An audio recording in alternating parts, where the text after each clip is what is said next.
Welcome to the Combat Intelligent Athlete Show, where we talk and punch our way through achieving peak performance on the mat, surviving the streets, and how to take on the martial arts of everyday life and win. And now, here is your host, Coach Rodney King.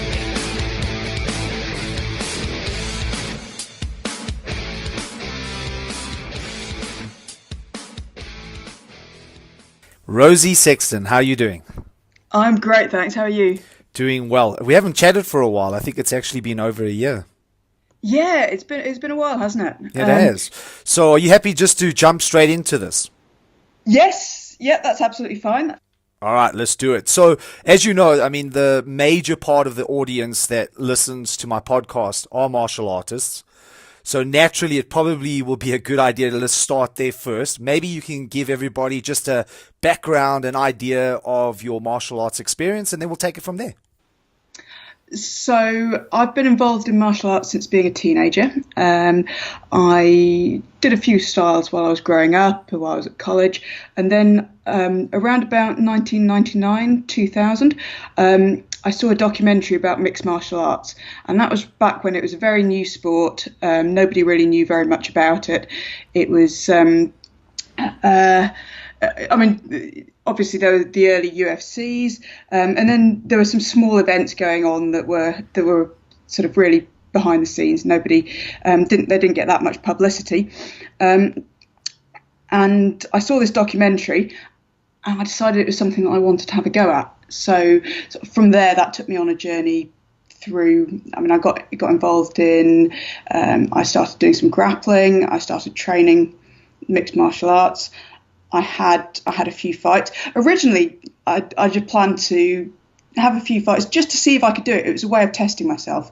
But then somewhere along the line, I got interested in the sport. I fell in love with it, and I wanted to see how far I could take it. So that turned into an international MMA career. At one time, I was the #1 female flyweight in the world, and I was also the first British woman to fight in the UFC. So I think that overall it was 12 years. I think I was fighting professionally. So I retired in 2014. Went on to other things, but that, in a nutshell, is my background. These days, I still do a bit of training. I still train Brazilian Jiu-Jitsu, mostly for fun nowadays.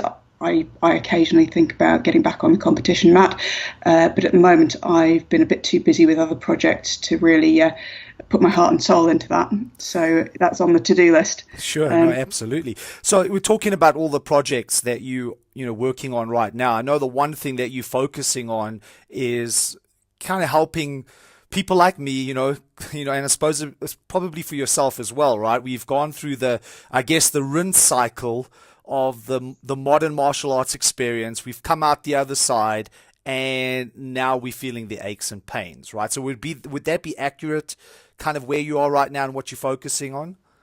Yeah. So alongside the mixed martial arts, I developed an interest in sports injuries, and it was a very personal interest at first because I had a few injuries myself.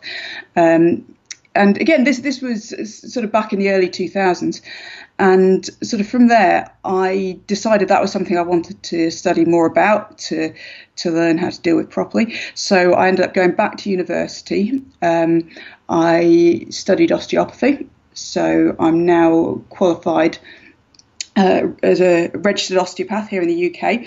And I run a clinic based in the Midlands. So, I mean, I treat all sorts of people, not just martial artists. I treat people from all walks of life, athletes from lots of different sports. It's a fantastic job. I love it.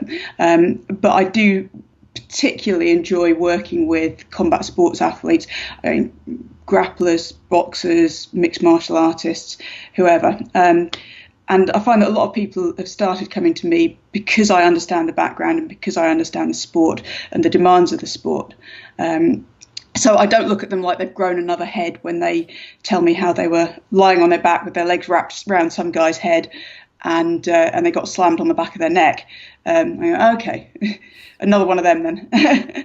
Yeah, no, I mean, every time I go to, well, now my chiropractor knows me really well, but in the beginning, and I'm trying to explain to her what we actually doing, I can see on her face, she's looking at me like, what the Going, hell do you yes, guys do? it's that look, isn't it? It's that look you get. And I've had plenty of those experiences, and they kind of go, have you thought about not doing that? And you go, well, yeah. But I like it. No, for sure. So, I mean, maybe for somebody listening to this and they don't really know what an osteopath does, I mean, how would you describe that? So, we're, I mean, there are people in my profession who will hate me saying this. We're similar in many ways to physiotherapists. We treat musculoskeletal injuries, so joint problems, back problems, neck problems, tendon, muscle issues, that sort of thing, using a combination of hands-on manual treatment, massage, mobilization, joint manipulations. We use some similar techniques to the techniques that some chiropractors use for some situations, and we also use exercise rehabilitation, so prescribing exercises and giving people advice on how to train around those injuries. So, I mean, I try to be to look at it from as many angles as possible. A lot of people in my line of work focus mainly on the hands-on work, the manual therapy. Because of my background, because I come from a sports background, I've done obviously a lot of strength and conditioning over the years. I've worked with a lot of very good S&C coaches, and I find that the exercise rehab is a fundamental part of what I do. And I mean, this is something that I do when I sometimes work with people online if they can't find anyone in their area who understands what they need to be able to do, or who can give them good advice about training and things like that. And a lot of the time we'll be talking about exercises, we'll be talking about how to train around things, how to adjust what they're doing in order to make that a bit more friendly on the body. So those are all things that I spend a lot of time thinking about. No, I mean, it sounds really comprehensive, and I think that's really important. So I guess my next question is, let's kind of think about Brazilian Jiu-Jitsu, because you're still involved in that. What would you say are the most common injuries that you see coming out of Brazilian Jiu-Jitsu training? So I see a lot of lower back injuries, and the worst kind of lower back injuries I see in Brazilian Jiu-Jitsu are actually from the guys who play a lot of closed guard. And there's a particular body type that tends to lend itself to that kind of game. People are reasonably tall, quite lanky, and quite flexible. I find that they tend to have a really strong closed guard game. But because of that, I think a lot of the time they'll let themselves get stacked up in closed guard. So they'll play this sort of bendy game from the bottom, and they'll spend the time working to try and find a submission from there. And often that game actually works really well from them, up to the point when they start getting back problems. And I always say it's usually somewhere between 3 and 5 years after they've started doing a lot of that. And that's when things start to become problematic. So that's a common one that I see. I see a lot of neck injuries. Again, one of the most common stories I hear is I shot in for a double leg takedown. My head went back to the side. I got a sharp pain in my neck, travelling down the arm. I've got a couple of numb fingers, and my hand's gone a bit weak. Can you fix me for the weekend? Because I've got a fight coming up. So what you just described right now is what I've been suffering from for the last 5 years. I think mine is a combination of things. I think one, definitely Brazilian Jiu-Jitsu, spending all those years in just doing, sparring like boxing, and of course, my Muay Thai years. I think it's just a culmination of all those years coming to a head, right? And so last year, actually, I lost, exactly as you said, I lost the sensation in my fingers, all the way up my forearm, into the back of my tricep, excruciating pain in the back of my scapula. It was really nasty, and I lost about 70% of the strength in my right arm. So I'm only now starting to get back on my feet, and at the point where I feel like I've actually recovered somewhat. And I actually went for a rhizotomy probably about a month and a half ago, which made a huge difference, right? But I think there's this perception that these kinds of injuries only affect people who are professionals, right? Not the person that goes in and he rolls just a couple of times a week. But I think actually I see just as many injuries amongst people who are just doing it, quote unquote, part-time. And in fact, oftentimes even worse because they do it so little, right? They don't actually spend a lot of time working and keeping their body in check. They just come in from a day's work, jump on the mat, and then they go 100 miles an hour and then suffer, long-term consequences because of that. Yes. No, I think that's absolutely a fair comment, actually. And I do see injuries at all levels of competition. I think the kind of injuries may vary slightly between, we tend to see a little bit more in the way of long-term chronic things with the guys who've been doing it more.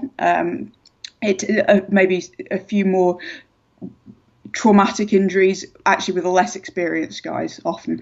But like you say, I think the being in condition for what you're doing is important. So I think I always find that the people who aren't doing a comprehensive strength plan tend to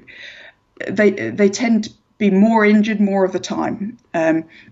That's my experience. So if somebody's got a good strength plan, then that to some extent will help to mitigate those stresses on the body. It's like I say, it is not a guarantee because stuff still happens. There's always those unpredictable moments when nobody saw it coming. But generally, like I say, the people who are stronger and more resilient and have better quality of movement, I think that all makes a big difference. So that's something that I work on a lot with my guys. We sort of talk to them about their strength plan, what they need to work on. We talk a lot about prehabilitation as well, what they can do to strengthen those joints, especially if they've had a previous injury in that area. So if somebody's had an ankle sprain, even if that was 5 years ago, that still puts them at higher risk for another ankle sprain. So we'll talk about what they can do to lower that risk and to enable them to do what they want to do as safely as possible. I think.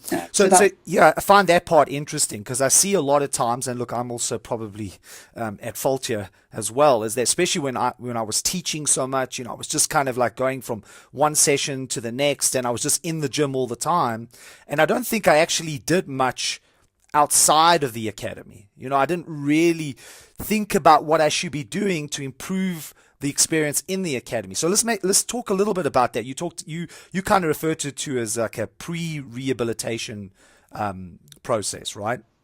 Yes, this is something that I think the sports medicine people are talking a lot more about now, is prehabilitation. So as opposed to rehabilitation, which is what you do after you've had the injury, prehabilitation is what you do to try to prevent the injuries in the first place, or to, in some cases, if you've had an old injury, to reduce the risk of having a follow-up injury. So that's something that I think is really important to look at. And I think, one of the things with martial arts, we've got this whole thing of it's not about strength, it's about technique. So there's a certain school of thought that's sort of built on that. Said, well, actually, strength training is kind of like cheating. There are people who will make this case that actually you don't need strength training, you just need more technique. They're all about, well, yeah, just do jiu-jitsu. You don't need to strength train. And I would say, well, I think that's kind of getting things back to front a little bit, because for a start, jiu-jitsu will only ever give you a mechanical advantage. Yeah, if you still need a level of strength to take advantage of that and to make that work. So I think all other things being equal, strength is always going to be helpful. And I know some cases where by improving somebody's strength, it's actually enabled them to then go on and improve their technique, because they've actually had the strength to be able to get in positions that they couldn't get in before and to do movements that they couldn't do before. So that's my first point on that. And then the other point I would make is actually strength is a good strength plan is all about technique, because it's about movement. It's your dictionary, if you like. It's your dictionary of movements. So when you're training strength, it's about making those movements as efficient and as getting the muscles working together as well as they possibly can. And those are the basic words that you're going to then go and construct your techniques and your strategies from when you get on the mat. So for me, I think it's fundamental, and it's one of the reasons I always like to get people doing at least some strength work. Now, that doesn't mean spending hours a day in the gym. It can be a relatively small portion of your training time, but I think doing some of that, particularly, I mean, for example, for these tall, bendy guys who've got back problems, I'll often try and get them deadlifting. And say, well, actually, if we get you deadlifting, not only will that make you stronger, but it'll also make your back more resilient, so that it'll enable you to do what you want to do more. So that's the way I look at it. So when you were saying that, I was just thinking, like how most people would perceive when you talk about strength and conditioning training, right? I think most people kind of jump to seeing themselves in the gym and pushing weights. So is it only about picking up weights, or, I mean, what are we talking about here when we're talking about strength training? Because, I mean, just because somebody can push weights in the gym doesn't mean that they're doing any kind of real constructive strength training, right? I mean, it has to be specific.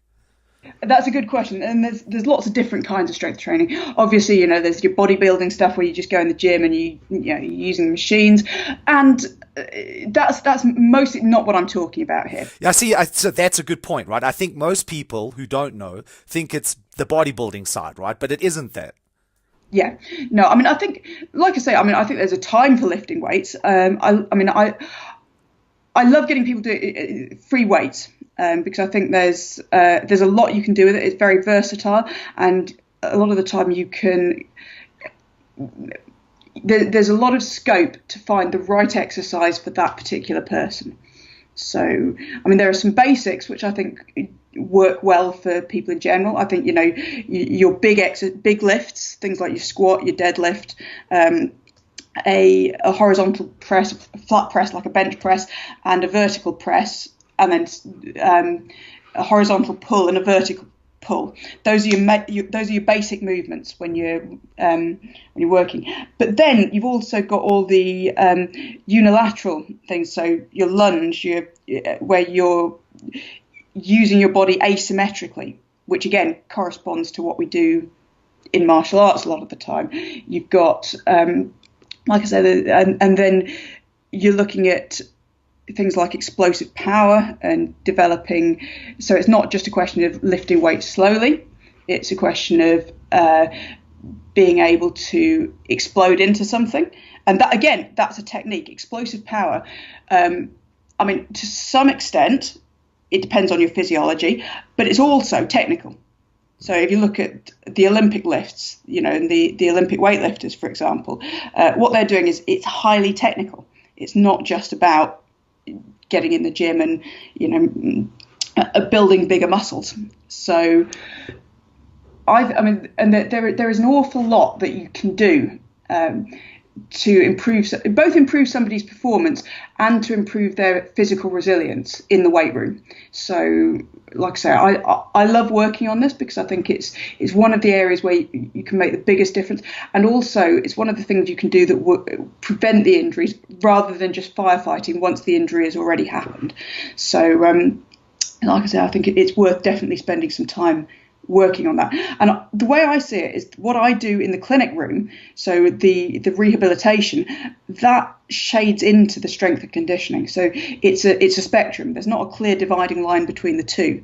So, like I say, I might be getting somebody doing if somebody's just had an injury, obviously we're going to take the intensity right down, take the volume right down, work at a very basic level. But then as we build that up, we'll start getting them back to doing a full strength plan and doing some more sport specific work. So, I mean, for an ankle injury, for example, we might start with just some basic ankle movements, some balance work, standing on one leg, that sort of thing. But then as we progress that, we're going to get into jumps, we're going to get into hops, we're going to get into running, direction changes, balancing on one leg while you're defending a takedown. All of those things are going to become part of that. And then obviously we get them back in the gym, we'll get them doing their squats, their deadlifts, their calf raises, whatever's relevant to to them in particular. So I think there's, like I said, there's a lot of scope there. And I mean, one of the things that I find can be a bit of a problem with this is that a lot of sports injury professionals sort of see what they're doing as separate from strength training or from sports training, and it's sort of in its own little box. And where I think athletes often come unstuck is where they fall down the gaps in between different people's areas of specialisation. So if I'm doing the rehab and then they've got a strength and conditioning coach and they've got a jiu-jitsu coach, then the problems tend to be where those areas overlap or where they don't overlap, more to the point. Like I said, there's a gap between what I'm doing in my rehab and what that strength and conditioning coach is doing. That's where a lot of the problems arise. Probably a good idea, right, that everybody speaks to each other. I mean, I guess I'm thinking about my wife, Louise. She's a Pilates teacher, but one of the things that she will do and go out of her way to make sure that she's done this is that when somebody comes to her and, for example, they've had injuries and they've been seeing, because down in South Africa we have physiotherapists and chiropractors, of course, and so forth, she will actually call them up, the chiropractor or the physio, and get a rundown of what's actually happening so that she can apply what they are doing in their therapy, so to speak, on the mat as well. No, that's perfect, and that's really important. I think communication is a big thing, and that's something that I'll always try and do. You know, somebody's got a strength coach who they're already working with, or I mean, in one case, I'm treating a lad at the moment who's just had a bone graft. He had a femur fracture in a motocross accident a while back, and I've been treating him. But he's recently just had a bone graft. So I was actually speaking to his surgeon on the phone and trying to just getting his guidelines for rehab and what can he do, what can't he do, what should we keep him off for now.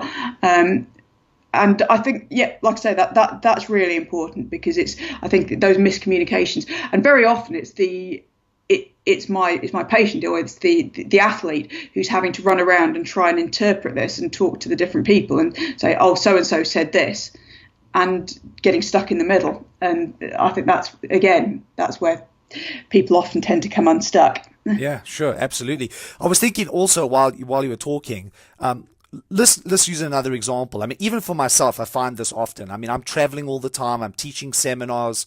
A lot of times when I'm traveling, I'm in hotels and airports and so forth. I don't always have access to a gym where I can go work free weights. I mean, is it possible to do this rehabilitation and work through a strength program without having access to, for example, a gym every waking moment? Yes. This is something that I'm really keen on, because when I give people a rehab plan, I try to give them something that they can do anywhere. So I use a lot of TheraBand. It's this sort of stretchy bands, resistance bands, and I have those in all different strengths. I find those are really useful because you can construct lots of different exercises and you can be very specific for what you want that particular person to do with it. And they're great for travel because they'll go in a pocket or in a bag really easily. So, you know, even if you're on the plane, you can be doing these while you're waiting for the toilet, you know. So I find that's a really useful tool. But I always say I will write my rehab plans depending on the person I'm writing it for. So if I've got an athlete who's very highly motivated, has a lot at stake, so they've got maybe a big competition coming up or something like that, and I know they're used to doing a lot of training, then I'll give them quite a comprehensive plan. If I've got somebody who's just coming off the track, maybe doesn't do any sport at all, completely sedentary office worker, or maybe an elderly person, I might give them one or two things. So I'll give them, like I said, 2 exercises. I just want you to think about these, and it might take them 5 minutes twice a day. So I'll really break it down and make it really basic, because I find one of the biggest obstacles to people actually doing things is they'll look at the plan and they'll go, I'll get around to doing that tomorrow. And then tomorrow they have lots of other things to think about, and then they'll put it off and they'll put it off, and eventually they've forgotten what the exercises were, and they just don't get round to it. So I find that's one of the biggest reasons rehab plans don't work, is when people don't do them. And it sounds straightforward, but it happens more often than you'd think. So, I mean, my rule of thumb that I use is, for every additional exercise I add to that plan, it roughly halves the chance that that person is going to do it. Yeah, I mean, that makes sense. I mean, people are busy as well, and they're trying to fit that in amongst everything else. And then, like you noted, I mean, days go by, they haven't done it. Then they're back at the academy, they're back on the mat, and then back to square one again. So consistency is key, right? Yes, and like I said, really breaking it down to a few little things that they can do a few times a day that they can fit in with their everyday routine. So, I mean, I'll use sort of everyday objects they've got lying around the house. Like, I'll say, well, okay, if you haven't got weights at home, take a shopping bag, put some bottles of water in it. You've got a staircase, so we can use the bottom step. We'll do some things on that. You've got a stretchy band. So we'll put it together. So whatever that person's situation, I'll make sure that they've got a way of doing those exercises. And for most of my clients, they don't have easy access to a gym, and if they're not in the gym every day already, I won't assume that they've got that. I'll give them things that they can do at home. And then sometimes what we'll do from there, we'll build into more of a gym program that they can do a couple of times a week in addition, if that's something that's appropriate for that person. So, I mean, for example, I've got my own neck rehab now, down to 5 minutes twice a week, and it works really well. And so I've sort of narrowed it down to the basics that I need to be doing, and occasionally I'll do a few extra bits. I mean, I find that I do a lot anyway, because I'm spending a lot of time teaching other people these things. But for the stuff that I do for myself, I've got it quite streamlined now, and I find that when people come to me and they say, "Oh, what should I be doing?" I say, "Right, well, here's a basic routine, and then if you need anything else on top of that, we can troubleshoot." Yeah, that's great. That's fantastic. I was going to ask you. I mean, let's flip this around for a second. Let's kind of focus on the coaches, right? The people that are actually teaching these martial art classes, and maybe for a student looking at the class, what do you notice that a lot of trainers, a lot of coaches, what mistakes do they make that ultimately lead to their students becoming injured? Because I've seen, I've gone to places where literally they don't even warm up. I mean, there is no warm up. There's nothing like that. I mean, people are jumping on the mat. They're already rolling. They haven't stretched. They haven't done anything. And all I'm thinking at the back of my mind is, wow, there's going to be a whole bunch of injuries by the end of this class. So, I mean, that's one of the common ones, I think. And I think that it's natural for us all to get a little bit, it's easy to get lazy as we, particularly when we've been around for a long time, we've done a lot of training, and you get on the mat and I think you've got to be quite disciplined to make yourself, right, I'm going to do this, I'm going to go through that warm-up process, rather than, I'm just going to grab somebody and go for a roll. But I think it is important, because there's a few reasons for that. I mean, one is to get the body warm, and that's all the standard benefits of a warm-up. But I think also there's the fact that if you've got any little niggles left over from a previous session or something like that, if the time you discover that shouldn't be when you're in midair being flipped over by that enormous purple belt who just wants to slam you on the back of your head. That's not when you want to find out that you've got a bit of an elbow problem. If you warm up properly, you go through a structured process, then you get the opportunity to test things out. And if something comes up, you kind of go, "Oh, that knee's not feeling quite right." That's a better time to deal with that than halfway through a roll. I mean, another thing that I notice with classes is there's a lot of people who really struggle with the concept of a light roll. I think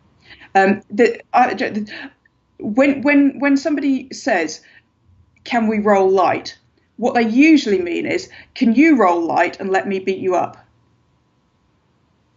And that's almost universal, I think. He'll go, "I want you to go light, but I'm going to go at my normal pace." And as soon as you start to look like you're getting near something, I'm going to suddenly kick up a few gears.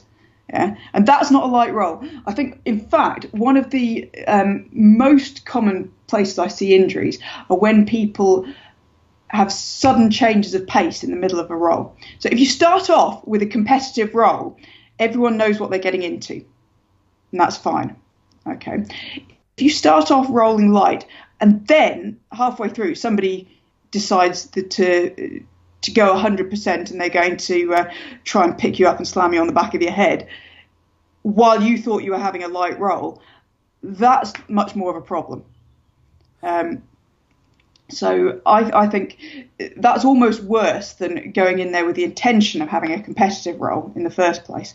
And I think this is something that I'm forever banging on about. I think you're right on the money. It's exactly that. I mean, that's been my experience. I tell my students straight off the bat, I say, like, anytime somebody steps up to you on the mat and they say that, let's go light, you know that it's not going to end up that way. So be prepared, right? But I also think that at the end of the day, it starts from the top down, right? As myself, as the coach, I have to ensure that when we say light, it is light, and that I monitor my environment. Too often I see the trainer just kind of like look the other way. It's almost this kind of machismo thing going on. Well, it is a fighting game, and, it is about, all those things that are in the fighting aspect. But at the end of the day, it doesn't help you if most of your students are off the mat and injured. One of the things is people tend to assume that people do this deliberately. One of the things I find, particularly being a relatively small woman, when I roll with white belts, like I say, a lot of the time, you'll get halfway through a roll and you'll go, that, it will feel like they're just taking advantage. And you kind of go, are you for real? You're using all your strength to try and brute force something. And a lot of the time, they just don't realise. This is something I realize, especially with somebody who's not very experienced. If somebody doesn't really know what they ought to be doing, and they're a bit they're unfamiliar with the moves or with the situation, and they're a little bit anxious, people will tend to naturally turn up the volume. And I think sometimes it's not a matter of intent. It's not because they're being a dick. It's just they don't get it. And I think sometimes if you just sit people down and have a conversation and say, well, look what's happening here. You're using all your strength. So that means I have to play my A game, which means that I just end up pinning you down for 5 minutes and neither of us get much out of this. So, if you can lighten up, then I can move a bit more, and then we can both have a better roll. And when you put it to people like that, without making it personal, people generally get it, and usually when I say that to somebody, they're almost always ever so apologetic, and they go, "Oh, I'm really sorry, I didn't realise I was doing that." I think we tend to ascribe intention there when somebody's going hard, if you like, and sometimes people just have to be taught how to do it. I remember. I was working with somebody who was quite new to it. He trained a lot somewhere else and couldn't roll light. It just ended up going crazy whenever anything happened. And I remember to get him to roll light, we had to actually get him to stand over him. And every time he started going hard, he'd say, "Nope, relax." And eventually he got it. He got the picture. He's a black belt now. Yeah, no, exactly. Look, I think you're right. I think you have to be on top of it. Anxiety is a big factor in it. You have to teach people. I don't think it's just natural for people to come in and just, roll light. What I've noticed, because I didn't have an academy for a long time. I was traveling so much and, still all over the world. And then I opened a new academy a couple of years ago.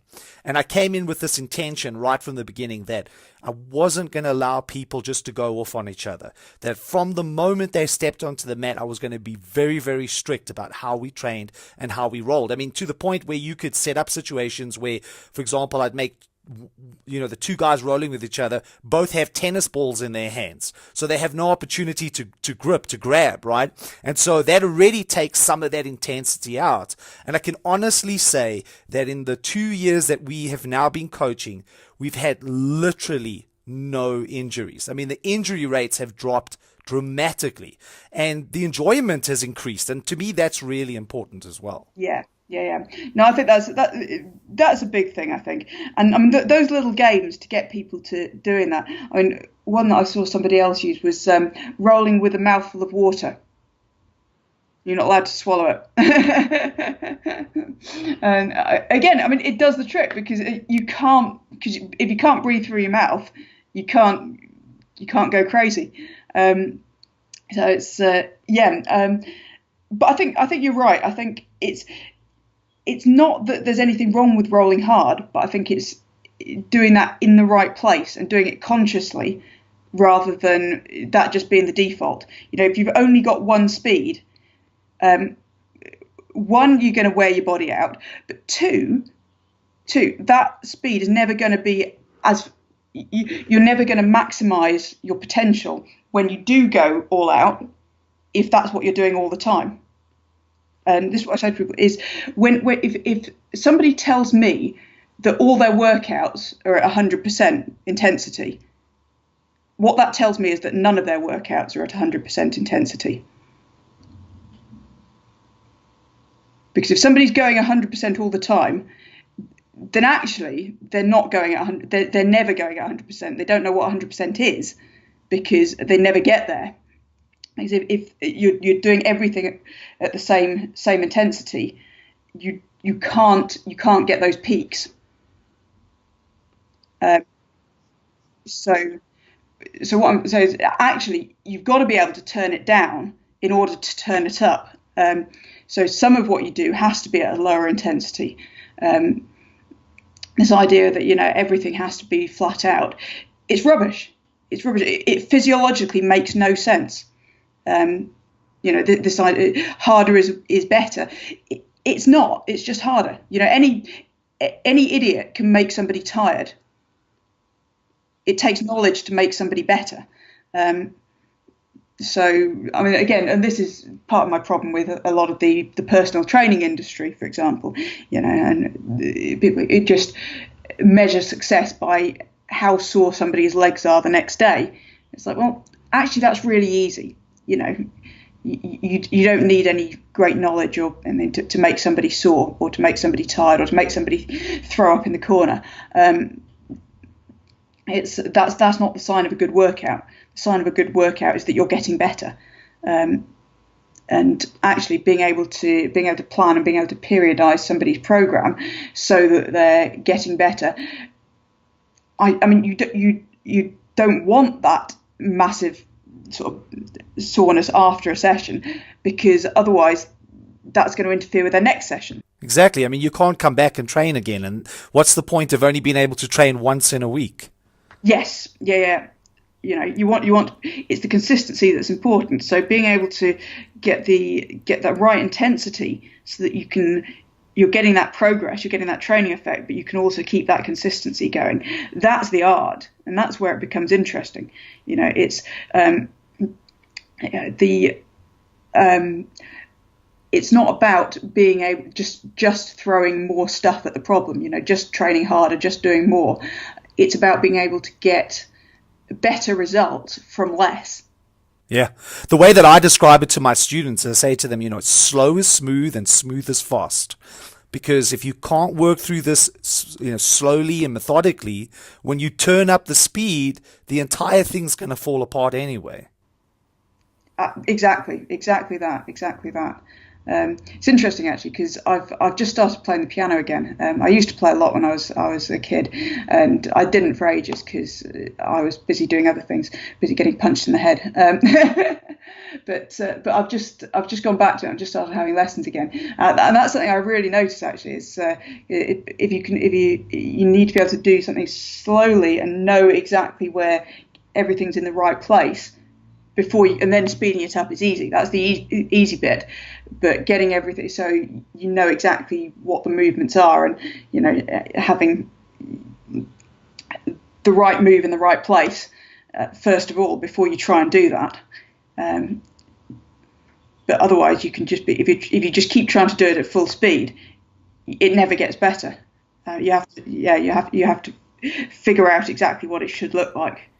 So if we jump back to the injuries, right? One of the things we haven't talked about, which I just want to briefly touch on, is, you're probably seeing all these people come in with injuries, and obviously, there's that physical aspect of it. But one of the things that doesn't get talked a lot about is the psychological ramifications of being injured. I mean, I know for myself that through my own injuries, it made me second guess myself a lot on the mat, especially when I was rolling. This thought would pop up in my head. Well, you're injured, you're going to struggle with that move, and then you would kind of abandon it. So there's also this aspect of the psychological component that can get in your way. Yeah, I mean, this is one of the reasons that with my combat sports guys, I'll often get on the mat with them.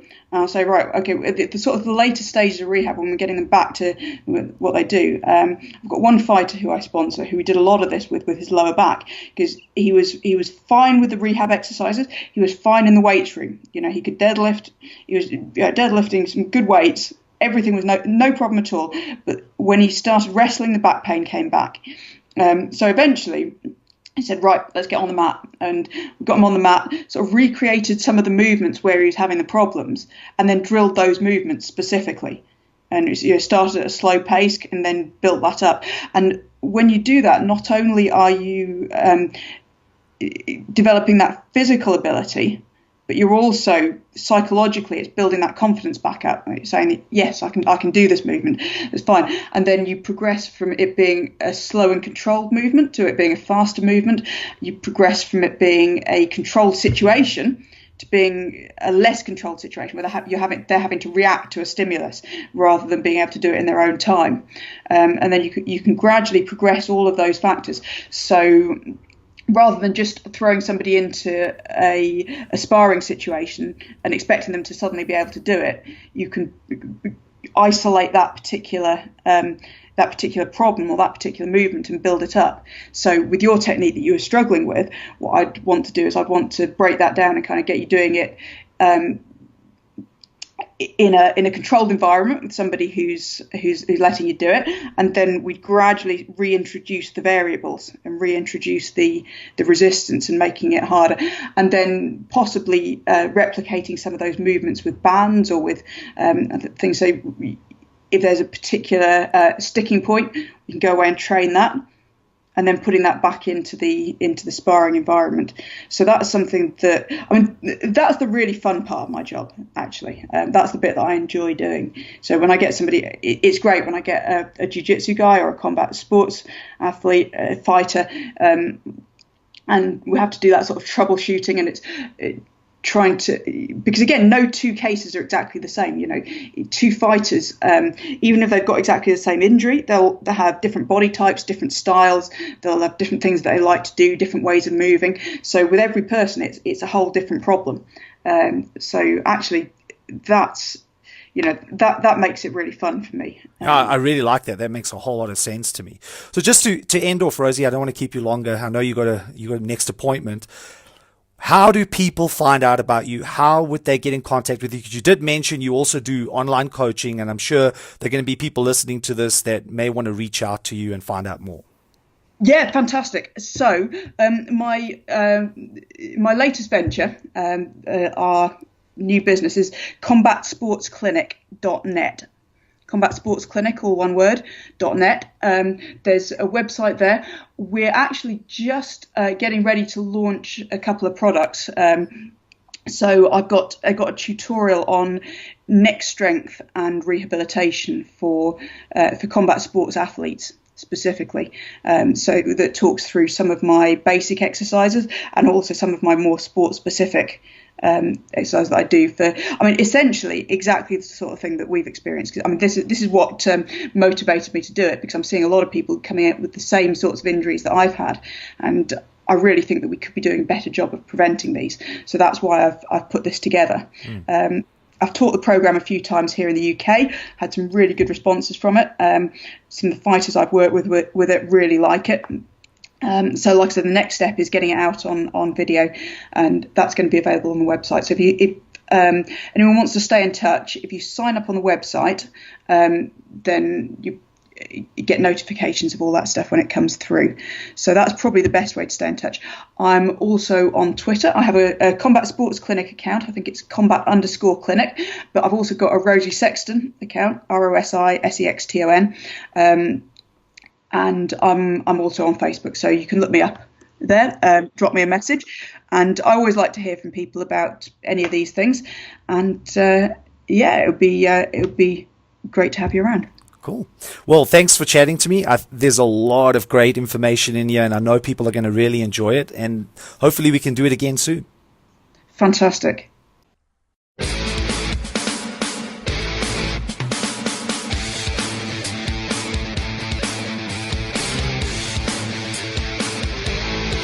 To find out more about our sponsor, Crazy Monkey, go to crazymonkeydefense.com, or to become a trainer, check out mastercrazymonkey.com. Until the next show, get out there and right hook life.